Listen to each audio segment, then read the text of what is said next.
Hi, I'm Tom Woods, and you're listening to the Libertarian Christian Podcast. Welcome to the show that gets Christians thinking about faith and politics. Get ready to challenge the status quo, expand your imagination, and tackle controversy head on. Let's stand together at the intersection of faith and freedom. It's time for the Libertarian Christian Podcast. Welcome to another episode of the Libertarian Christian Podcast, a project of the Libertarian Christian Institute. I'm your host, Doug Stewart, and I have a familiar voice. If you've been listening to the podcast even in the past month or so, we have Jason Szeftel on to talk more about China and more specifically about Christianity in China. Jason is an author and podcaster with a background in international development, law, and economics. He's spent considerable time in China and was recently on to talk about its influence in the world. And he's back on to talk about Christianity. Jason, thanks for returning. Yeah, glad to be here, Doug. So there's a lot to talk about when it comes to Christianity in China. And there's history to talk about. There's the future. There's the present. That's my boring way to say there's a lot to talk about. So I'll just let you sort of get started and decide where you want to begin for our listeners, because there's just so much to hear. Sure, yeah. Christianity in China right now is a really big story that doesn't get talked about enough. And one of the problems with it is getting the full sweep of how it got to where it is today can take a little bit of effort. So, I think we can just start really right at the beginning. So, as people know, Christianity is about 2,000 years old, and it takes a while to get to East Asia. So there's a historical story about the Apostle Thomas, and he actually followed certain trade routes and made it to southwestern India. So you can go, there's a lot of really old churches there. And there's some speculation, that's probably mostly speculation, that St. Thomas also made it all the way to China. That's probably unlikely. And China was pretty violent and chaotic for the couple hundred years around then. But the first story we really know of Christianity making it to China involved sort of Justinian I, an old Byzantine emperor, who wanted to figure out how to make silk. So the Silk Road and the great trade between Rome and China, all this was about silk. And it was actually a state secret in China, punishable by death, to tell anyone how silk was made. So they sent some Christian missionaries to China to learn this secret in about the mid-6th century. And that's one of the early stories of how Christianity first arrived in China. And yeah, it's a funny one. It's the old Nestorian church was the one that played the largest role, probably until the 1200s in China. This was the old Church of the East, similar to Eastern Orthodox, an old antecedent kind of family resemblance to Eastern Orthodox Christianity. And this happened during an early sort of China's second state imperial formation during the Tang dynasty, which was this really open dynasty that led in Buddhism, that led in Christianity, that opened all the ports, that opened the country to all these foreign influences. But what happened, and which is a really common pattern for China, is this really open phase forced the empire to eventually close back down. So it clamped down, it kicked out Christians, it kicked out Buddhists, it kicked out everything. And then the state actually collapsed in a pretty brutal fashion. So in the 6th century is where we're talking about, right? At the moment, what was in our minds, we have this sort of, if you know your geography, you have this mental picture of the boundaries of China. How different was it back then? And you can correct me if I misplace what era you were talking about. No, so it's the 6th to maybe the 8th century is sort of the period when Christianity was first really moving in. And during that time, it's a great question. The western parts of China that you see, where Tibet is, where Xinjiang is, sort of the western desert regions, those were very tenuously connected or controlled by China. The Tang dynasty that I mentioned, at its very height, its maximum, most ascendant phase, it sort of controlled that area of Xinjiang above Tibet, sort of Central Asia, where the steppe is, where it kind of moves into where the old Turkic and Persian empires were. That region was a military protectorate, but it only lasted for a couple decades, and it quickly turned back into a chaotic, difficult place to navigate. And that's one of the reasons Christianity had a rough time getting into China. The Silk Road sort of goes through that region. And if no one controls it on the Chinese side or on the more Central Asian side, it can be extremely dangerous to try and traverse it. Yeah.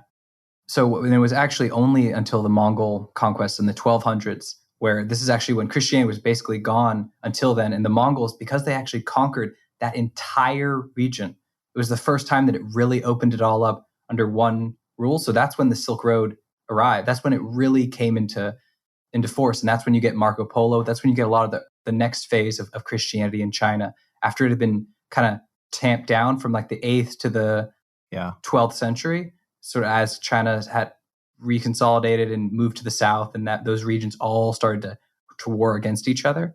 It wasn't until the Mongols came in a brutal unification, sort of flattened everything and let people travel back through. Okay. Yeah. So that sounds like it's more where we're like, if you're thinking more about Western civilization and Western civilization history, that we recognize those names at that point in time. Yeah, and that's really when the Western imagination of China started to come into force. So Marco Polo and a number of other travelers were huge in promoting a certain idea of China. And there's also these very interesting medieval stories about a great Catholic or Christian nation, or before the Catholic Christian nation, that was living sort of lived above China. People and all these missionaries, I think it was a land run by John the Baptist. It was supposed to be a mythical Christian nation. A number of people tried to go find. It's kind of an odd historical note, but it's like a fountain of youth kind of endeavor. Yeah, this is a period where the maps of the world were very rough, to say the least. So they didn't know, and even China had no idea what was really above the Gobi Desert and these other places. It was, for a long time, they just called it Tartary, which was after the Mongol conquest. They were called the Tartars. It's sort of a relationship to the Greek notion of hell and the sort of the conflicts and crises that the Mongols created in Western Europe and Western Eastern Europe, that the whole region, all of Asia above China and parts of China were just called Tartary. And they had no idea what was going on there. And they did think that, it's almost like on the old maps you used to see where there are mythical creatures on the edges, like there'll be dragons and stuff. It was almost like a human civilization version of that. Okay. Along with that, the great sort of movement of Catholicism and later the Jesuits sort of happened after the Mongols, once the roads were opened up, and then once the Ming Dynasty came in again, which was finally like a Chinese dynasty again. That's like the 1300s. Okay. Under them, you got the real spread of Catholicism. You got the Jesuits who arrived, and you started to see a very learned group of Christians, almost that the Nestorians, those old Greek sort of Orthodox, they fell away and Catholics arrived, and they actually moved directly into Beijing. They had immense mathematical knowledge. They had immense astronomical and astrological, I guess they cared about that as well, knowledge that was incredibly interesting and relevant to the Beijing court. So they actually really ingratiated themselves right into the core of the Chinese state, which is very remarkable. And so there's a number of famous Catholics and priests who translated certain works, who learned the language, who started to move the Bible and other things into the Chinese language. And that is where things also started to get very dicey, because this was when the European empires were appearing in China. The Portuguese appeared in the south and southern coast. The Dutch appeared, and Christianity became really associated with groups of powerful nations on the other side of the world. Because before, no one knew what Marco Polo was up to. No one knew what they didn't know where they were from. If anything came from the Pope, no one knew who or what the Pope was. Like, none of it really mattered. Once you had powerful states that were sort of challenging authority and political authority, there was a much more dangerous element to the religion. So one of the reasons Buddhism is still to this day more accepted by Chinese states is because it's less of a politically active or socially active sort of religion, which Christianity in many of its forms is very different. And from here, there was a lot of crises that happened as this happened. A new dynasty came in, and you got all these conflicts over, in particular, there's this one conflict over whether the Chinese ancestor worship, Chinese ancestor worship has been going on for thousands of years, and it became a big point of contention whether that went against Catholic doctrine. And there was the Pope said, you can't do this. It doesn't fit. And there's a whole conflict between the Christians in China, the Catholics in China, who were saying, no, this is a separate practice. These ancestor rites, they're fine. They're compatible with Christianity, versus other groups that didn't. And this whole conflict actually caused Christianity to be completely banned in China. And this is the 1700s. And that was sort of the legacy that happened. That was the sort of the final legacy of Christianity before we move into the modern era in the 19th century, where you get the first Protestant activists, the first Protestant missionaries. You start getting a lot of really, really powerful movements, Christian movements that affect China still to this day. It sounds like we're, prior to the 17th century, there's a lot of like Christianity is sort of like trying to push its way in. And it seems like from what you were saying that it's mostly Catholic. Am I hearing that right? Yeah. So before the 19th century, the Nestorians got kicked out, the Catholics came in, and it was predominantly Catholic. And China was predominantly Catholic at least until 1949. So maybe around Mao's death, it was only around Mao's death that Protestantism really started moving, which is, as we'll see, it's a complete shift from what Christianity looks like in China today. And the influence in the past there, so the 17th century and before, was the Christian message, the bringing of the good news of Jesus Christ, was that tied into seizing political power or seeking to influence it more so than, like you mentioned, Buddhism isn't quite like that, but did it pose a threat to the Chinese dynasties? Or were they more so like embraced because, we can use this? Or do you know? Yeah. So what tends to happen is that during sort of the ascendant phases of a Chinese state, a lot of foreign influences will be allowed in to see how they can benefit the state as it reconsolidates. So you actually see even in the Tang Dynasty, Buddhism was allowed in, and it was actually became a political force, which is unusual.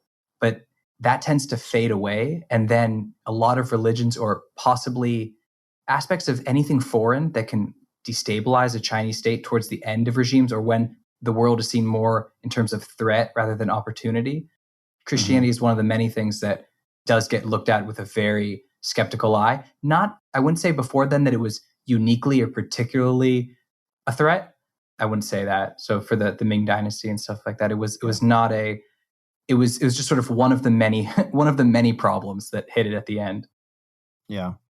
Yeah. So it sounds like there's a lot of like, when Christianity is tied to colonization and dominance of states, that it becomes a particular threat.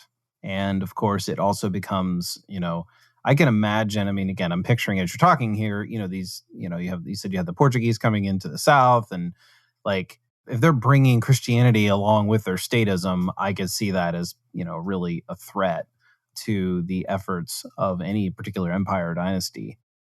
Yeah. And the early Portuguese and Spanish colonists around the world, they were sort of the generation of and the generation soon after the Reconquista in the Iberian Peninsula. So in Spain, it was partially Arab for a good amount of time, and then it was reconquered soon before the age of discovery sort of opened up, and these same people went Vasco da Gama went around Africa, and they went to South America as well. And then those conquests were a lot of a combination of the book and the sword, I guess you could say. So it was the good word and the sharp steel.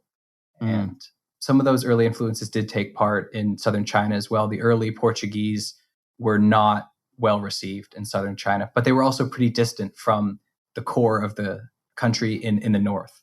So it's not like they arrived at the capital doorstep. They arrived in the south, which was a slightly different region, but they were still immensely disliked from the beginning. And the Dutch were called the red-haired barbarians. That was their original name. Yeah. So that brings us then to the 19th century. Yeah. And then you also mentioned, like, we've kind of gone into, like you said, like 1949 or something. So let's talk a little bit more about the more recent, I mean, not in my history, but more recent history. Sure. The 19th century was a completely transformative time for China and also for Christianity in China. So this was when Protestantism arrived, and it was very unsuccessful in the beginning. So the first Protestant missionary was actually a guy named Robert Morrison, and he did a lot of stuff. He did a lot of research, like a lot of scholarly work outside of his missionary work. So he did research, translation, he did linguistics and cultural work relating to China and Chinese language and Chinese culture. But by his death, he baptized a handful of people. So after a few decades of time spent in China, he was a very small number that he was ever able to convert. And by the first Opium War in 1839, there were still probably only 100 or so Protestant converts in China.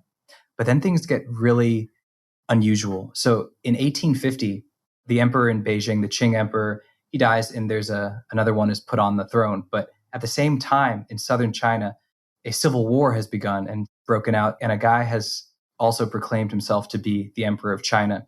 But this is a very unusual story, and it's forgotten, but very true. And he didn't just declare himself emperor of China; he declared himself the younger brother of Jesus Christ, and his new empire was going to be called the Taiping Kingdom of Heavenly Peace. And wow. this was and this guy went on, his name was Hongsho Chen. He went on to create basically to conquer all of southern China. He established himself in Nanjing, in sort of the Yangtze Delta, and he almost won control of China. And this was basically a holy war between a Christian sect. I should clarify that. So this is the Taipings. This Hongsho Chen was a student of Robert Morrison and the other missionaries, and he was educated in southern China near Hong Kong, and he failed his imperial examination, I think 3 times, had visions, and thought it was his duty to rid China of demons, of Confucianism, of all these aberrant old practices, and to bring Christianity to China. And I'll tell you that if you go to the Nanjing, the memorial about the Taiping, it's called the Taiping Rebellion, but it's really a civil war. If you go see the museum there's barely any mention that this was a Christian movement. It was basically been redwashed into a proto-communist attack against feudalism. And the fact that it was remarkably influenced by Christianity is barely mentioned. You think they would want to use the mention of Christianity to show how violent Christianity is, or how people shouldn't want? Like, you think that would be used as propaganda by saying that it was? Yeah, it's very interesting.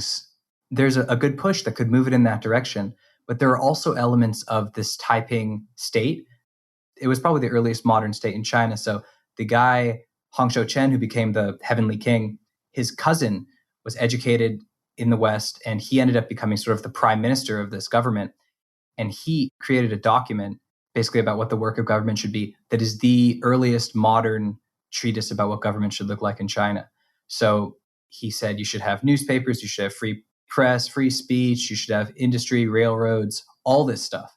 That the communist government has also looked towards that as sort of a modernizing influence. So they're trying to have their cake and eat it too, basically.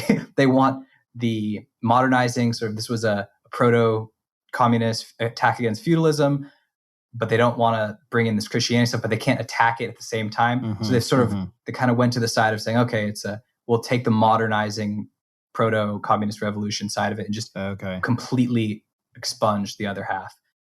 And also say the 19th century, Christianity and the missionaries there, especially towards the end of the century, did very, very invaluable work in getting rid of foot binding, advancing the education of women, creating the first hospitals in China, creating the first universities in China. There's a number of things that the missionaries in China did in that time that they are not given credit for. There's a major oversight, or a purposeful one, that people don't want to acknowledge. It's really irrefutable how crucial they were as catalysts in a number of these areas. And just to give another thing about that civil war, so the Taiping Civil War happened about the same time as the U.S. Civil War. It was a lot longer. It went on for 15 years.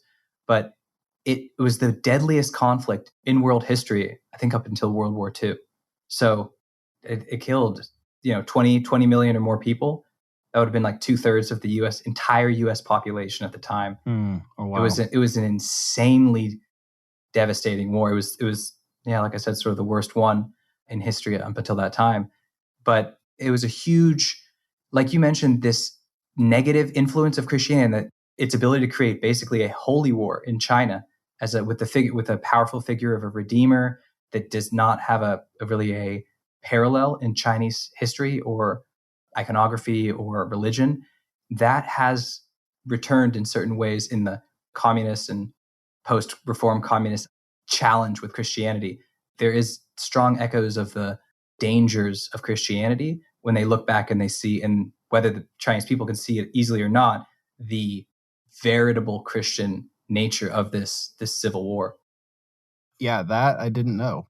Yeah, it's a weird one. It also sounds it sounds like I'm making it up, right? But it's maybe one of the three most important events in China in that century. So a very important one that the government is now, if it didn't remember back in the the 40s, it's definitely thinking about more now.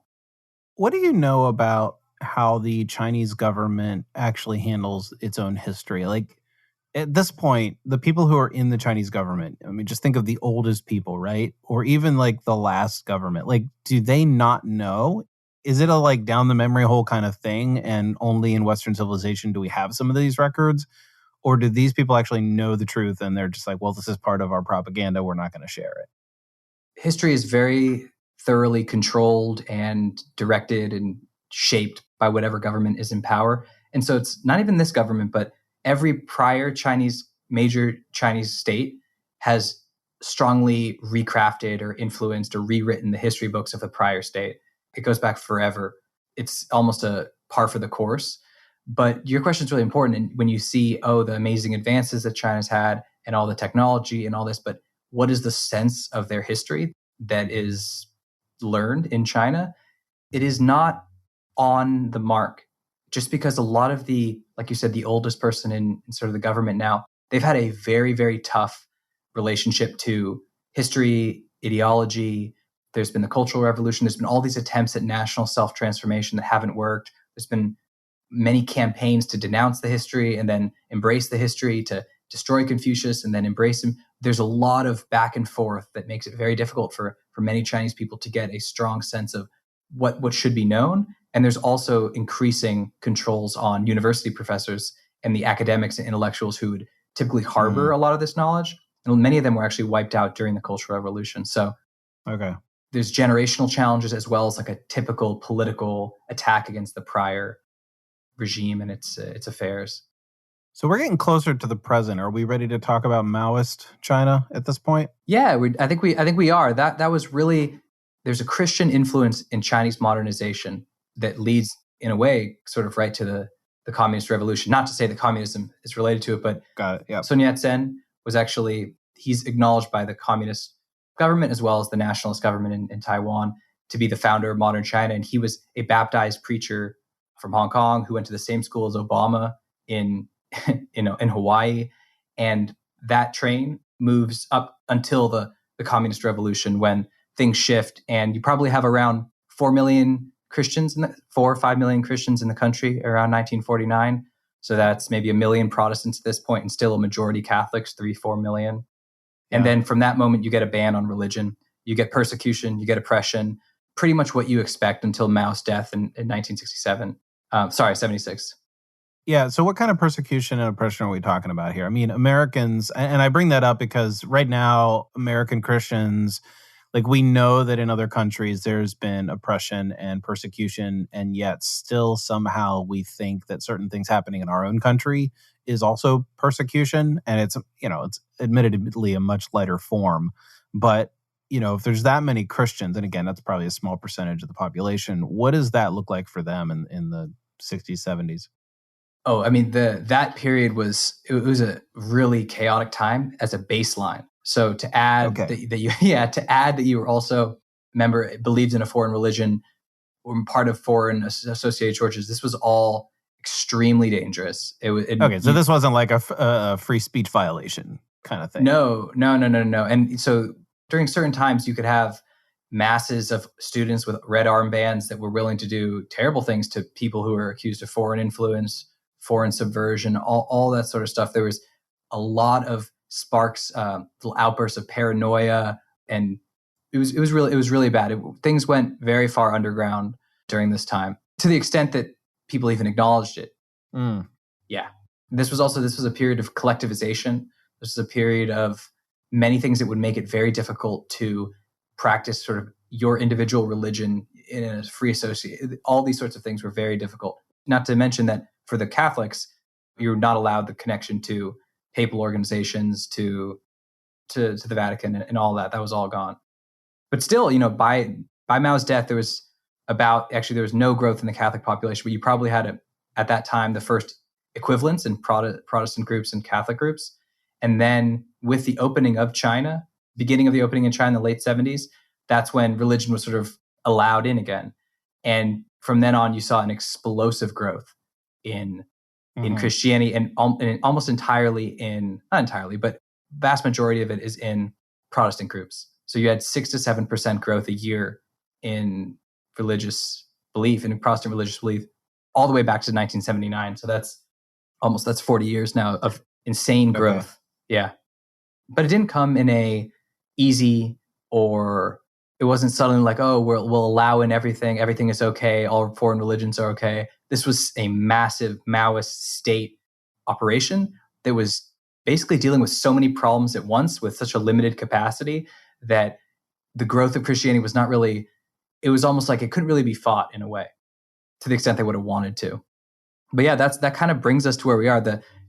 Since the last 40 years of Chinese growth, along with that, you had the growth of the Christian population. But a really important thing to note is that at this time, it was no longer outsiders trying to convert Chinese people. This wasn't Robert Morrison trying to do it in the early 1800s and really failing. This was really from within China. This was almost entirely like a homegrown, homespun Christianity. And there were multiple groups, that sort of Chinese Christian groups, that emerged as well. But in general, it has been this internal process in China now that is really autonomous. That's one of the more unique factors that people should consider when they're thinking about what it looks like now. It is, yes, a foreign religion, but it is enormous. Yeah. Today, so 2020, there's probably around 90 to 100 million Christians in China.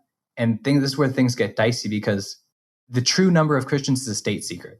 So we're at the point again where the truth of what's going on about Christians and religion, it's returned to that phase of the Chinese state is tightening itself. The foreign influences are not as, it's not, oh, let's open the ports, let in foreign capital, and if foreign religions come in too, that's par for the course. We just have to accept it. It's like, no, growth is slowing. We have problem areas all around our borders. We have conflicts around the world. We can't, these foreign, harder to control movements are seen as dangerous to the political establishment. And they're so dangerous that the government says that it has maybe 30 million Christians, which is laughable. So, wow. Okay. Yeah. What we're seeing more of is it's a world of state-approved faith and worship. And this goes from the Bibles that are allowed in to the every church has to be a member of a set of approved state churches. Basically, this has been the problem. You'll always see in the news occasionally a recurring controversy between the Vatican and China, just about the fact that basically you can be a Catholic church if you have no connection to the Catholic Church. And it's a similar thing for Protestant groups. You have to be approved. That means you have to have approved topics, approved materials, approved lectures, approved groups. Everything is regulated. So what's happened is that you actually have a number of underground churches that have really spawned. And that has increased the level of paranoia and fear and repression that's coming from the state. Mm-hmm. This idea of secret societies of religious groups is maybe the most common theme in the downfall of Chinese states. Not to say that has anything to do with Christianity or anything today, but it is a common theme throughout. And that's actually those groups, early Christian groups, were really instrumental, like I said, and Sun Yat-sen and the Southern Chinese groups that he was a part of that helped bring down the Qing dynasty. So, yeah. So this underground situation, I mean, I understand the metaphor, but does it look like, people meeting privately under the auspices of something else, or are they sort of pretending they're a state-approved church, but then, they just don't really abide by it once they have services? No, it's sort of like you meet in people's homes, you meet in, I guess it's better to say highly informal rather than underground. Okay. Underground, yeah. The reason that's used is just due to the reporting requirements and demands for the books, the lectures, the sermons to all be regulated, which is also something that doesn't fit a lot of the high growth Protestant sects, basically in the world, the evangelical or sects. They don't have that. They're more individualistic. They're more freeform. So they don't even fit the model of religious governance that the party wants. Right. So it's already at loggerheads on that point. Yeah, that's true. I mean, I didn't think about it that way, like being more hierarchical and formal, and that does not suit most evangelical Protestants very, very well. It depends on the denomination, but I can see what you mean there. Yeah. Yeah, and it's also something where even the Chinese, the party and the state apparatus has acknowledged that the materialist, the growth of pure materialism with no spiritual or other moral component to it has been very negative for China. And there's a big hole in sort of people's spiritual or moral life that is being filled by Christianity. And it's so hard for an avowedly atheist state to deal with. So in its constitution, it has that, this and that religion are approved. There are, quote, official religions and such, but it's really not like that. There's not this history of the division of church and state where there are two separate poles of authority like we have in the West. In China, Right. It was a unification of state and spiritual authority in the figure of the emperor.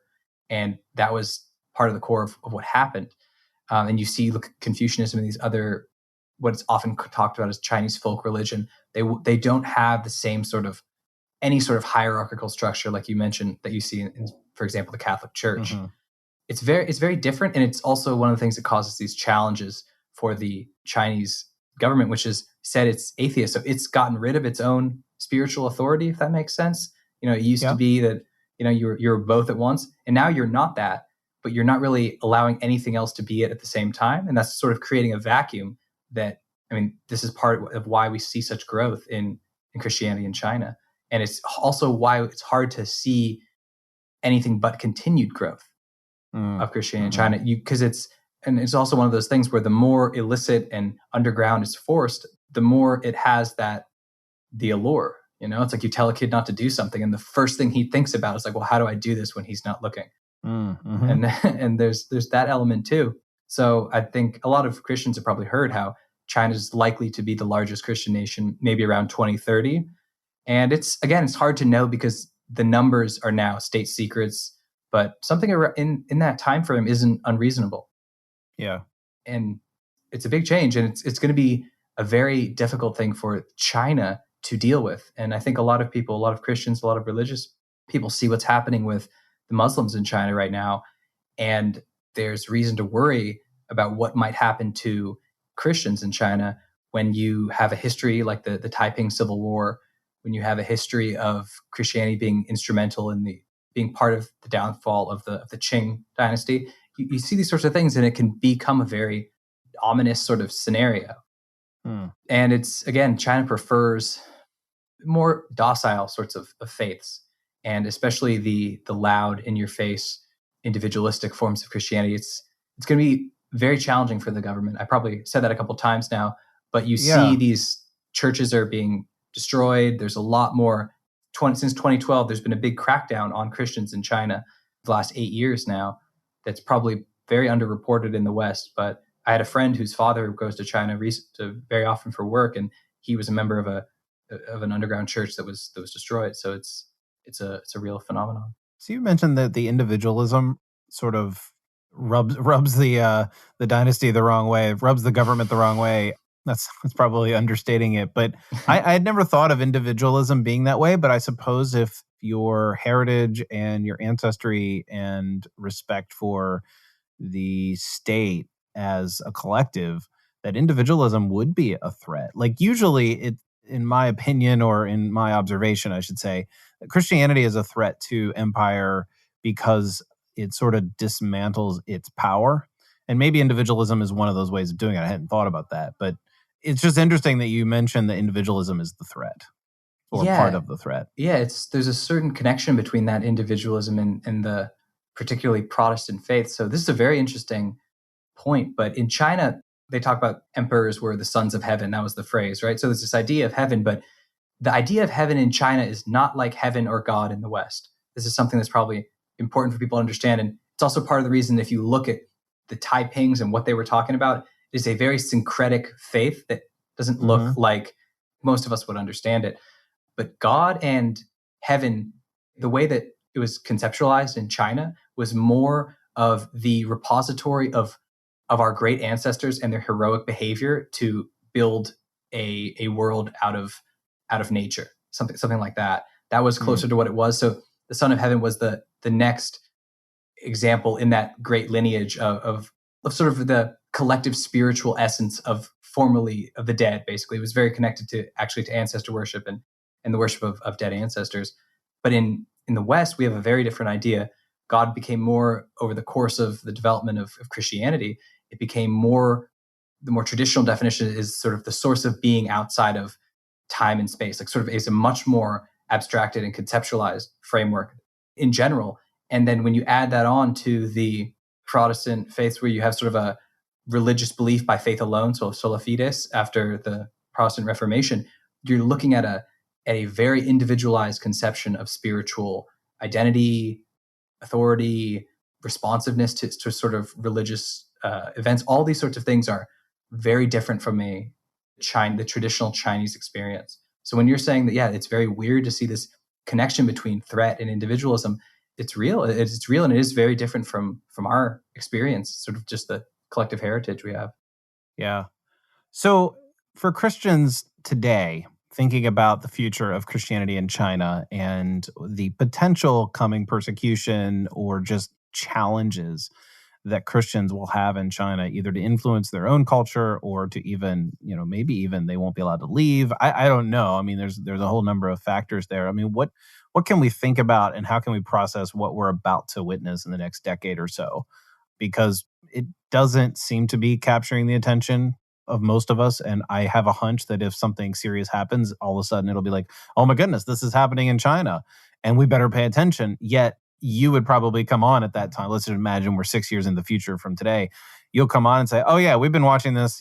People who have paid attention have been seeing this grow and grow and grow for the last 6 years. And so what are those things that could be potentially, newsworthy eventually, but we might want to be paying attention earlier?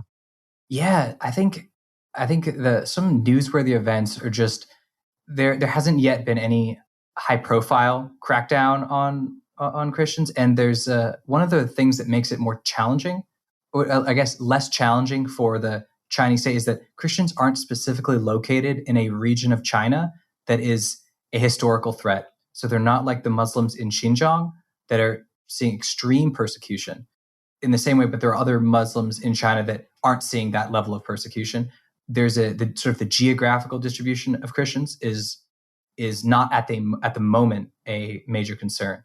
But assuming certain processes in China continue, the definition of what is restive and what is consequential geographically could very well change. Mm-hmm. So I think the overall stability of the Chinese state is actually a good indicator of the threat to Christians. One of the really terrible paradoxes and ironies of China is that, as terrible as the Chinese state is at most times in history, and including now, what happens in that land, if there is no strong authority, can often be much worse.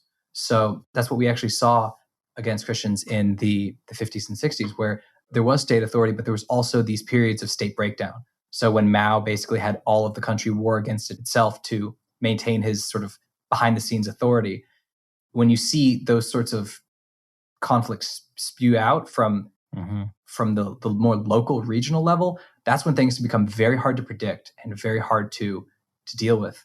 But one of the things Christians will have to, in the West, will have to come to grips with in a certain sense is that these are really Chinese Christians, where the growth of Christianity in China was kind of sustained from within. So what Christians in the West can do actively or physically or just morally to sort of relate to them is a major difference from how Christians might relate to the persecution of Christians in Syria, for example, of a small minority in a different place that just doesn't seem to have its own grasp in the region in the same way. Mm-hmm. It's a big shift. And I wish there were certain things I could point to tell people how to think about it, how to watch for what to happen. But even when things start to happen, the ability of the West in general to do anything could be very limited.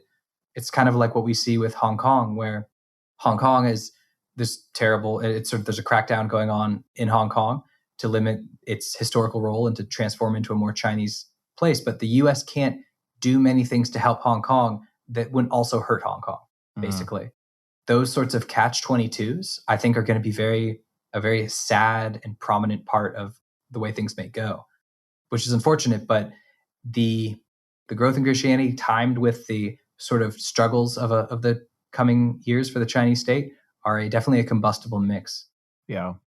Well, Jason, there's just like so much there. I'm going to probably have to listen to this episode again just to like take in everything and all the details that you've shared with us. Is there anything else that you'd want to share with our listeners about what we talked about, or anything last things that we didn't get to talk about?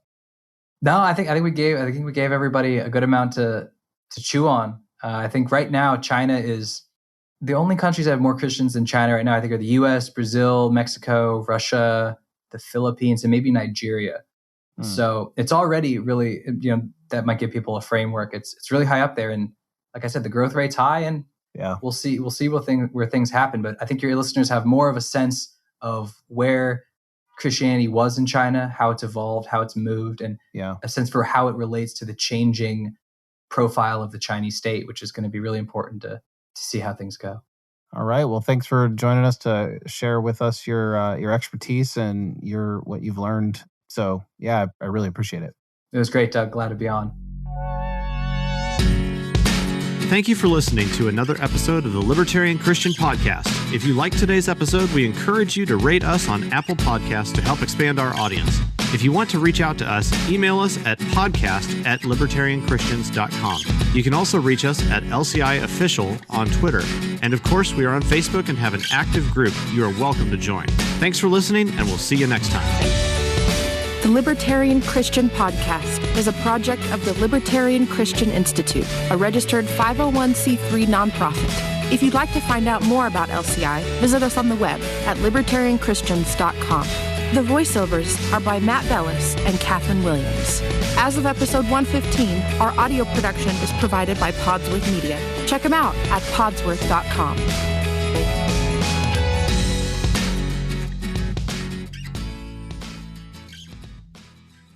Hey, podcast listeners. Since you like listening to audio content, we wanted to let you know about a new audiobook titled Called to Freedom: Why You Can Be Christian and Libertarian. It's read by me, Jacqueline Isaacs, one of the contributing authors of the book, and every download helps to support the Libertarian Christian Institute. To learn more and to download the audiobook today, go to calltofreedombook.com.